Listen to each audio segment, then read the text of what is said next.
Hello, I'm Mitch Hahn, CEO of Norden's Chartered Accountants, and welcome to another episode of Norden's TV. With furlough and government support coming to an end, according to data that has recently been released, 1 in 3 UK businesses are due to make redundancies, which is just huge. In the private sector, a whopping 38% and 16% in the public sector. Let's not forget how many people that are currently out of work, which is at its all-time high. But it's not all doom and gloom.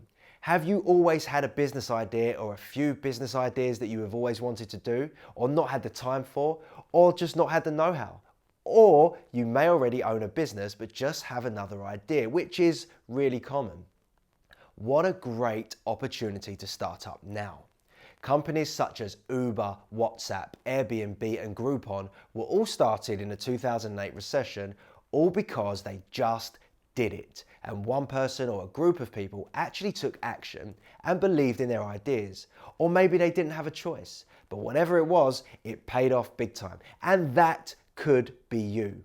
We have a division which specialises in startup businesses, and starting a new business can seem quite daunting if you don't have the right knowledge.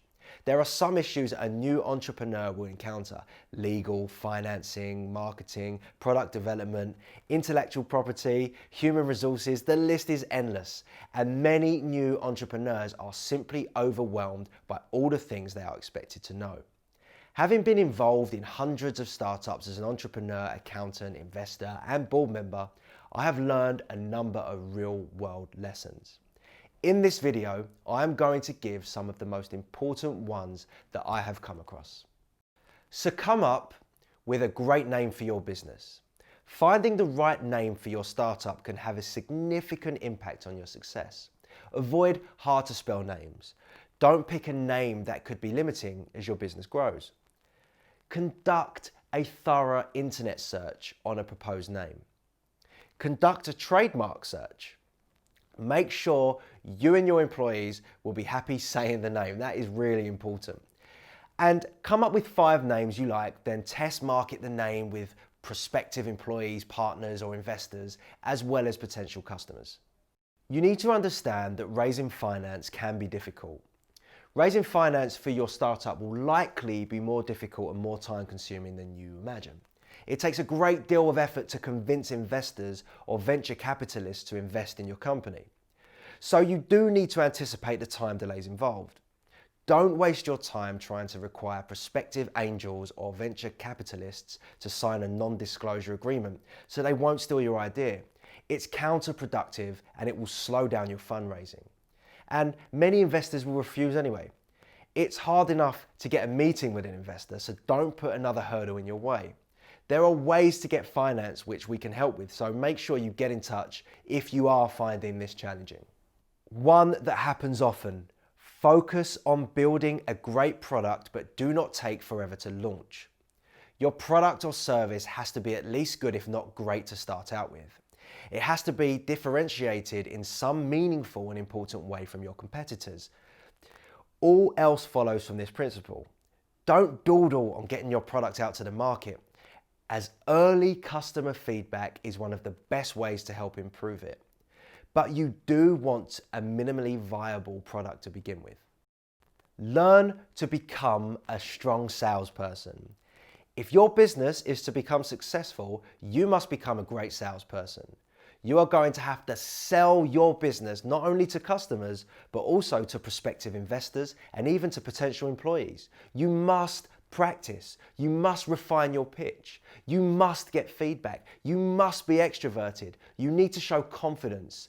You must be positive. You must be trustworthy. You must follow up, and you must ask for the sale. And most importantly, you must listen.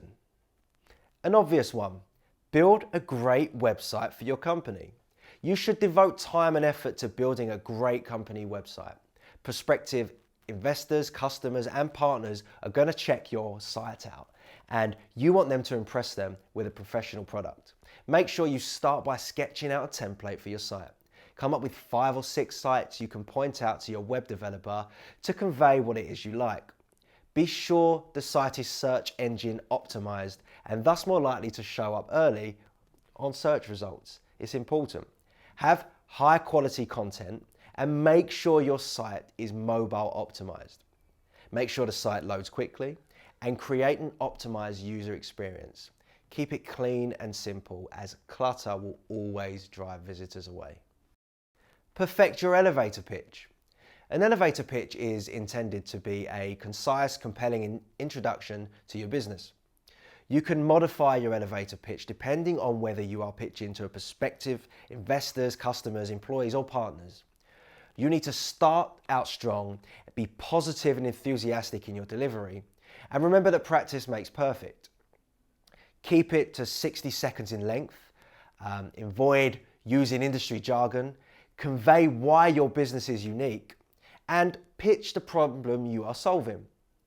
You can invite participation or interruption by the listener. This shows that they are interested and engaged. Understand financial statements and forecasts.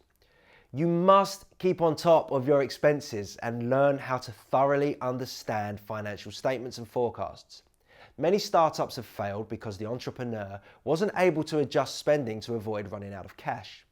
Establishing a detailed month-by-month forecast is so important, and these forecasts must be regularly reviewed. Understanding your financial statements will also help you answer any questions put from prospective investors. You should be able to answer at the very least what the company's 3-year projections are, what the key assumptions underlying your projections are, how much equity and debt has the company raised, what future equity or debt will be necessary, when will the company get to profitability, and what are the factors that limit faster growth. And lastly, market your business like crazy. To succeed in business, you need to continually be attracting, building, and even educating your target market. You can do this with SEO, social media, platforms like LinkedIn, Facebook, Instagram, and Twitter, and most importantly, network. Talk, talk, talk. They are just some of the things we ask and work with our clients on. There is no time like the present, so if you have a business idea and you believe in it, go for it, as some of the best businesses have been set up in the toughest of times. Get in touch to find out more about our business startup package and how we can help you on your journey of becoming a successful business owner.